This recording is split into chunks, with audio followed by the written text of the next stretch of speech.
अजित पवार यांनी आयोजित केलेल्या माजी मुख्यमंत्र्यांच्या सत्कार सोहळ्याला एकनाथ शिंदे अनुपस्थित राहिलेले होते।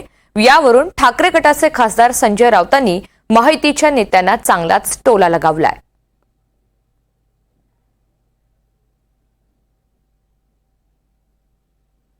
म्हणून घ्यायला तयार नसतील तर त्यांनी स्वतःला सदैव भावी मुख्यमंत्री म्हणून घ्यायला हरकत नाही असंही तुम्ही सामनात म्हटलं। हो, कारण ते माजी मुख्यमंत्र्यांच्या गौरव सोहळ्याला गेले नाहीत। आम्ही गेलो नाही सोडून द्या, आमचे वैचारिक मतभेद आहेत, पण त्यांच्याच सरकारचा कार्यक्रम होता आणि ते गेले नाहीत।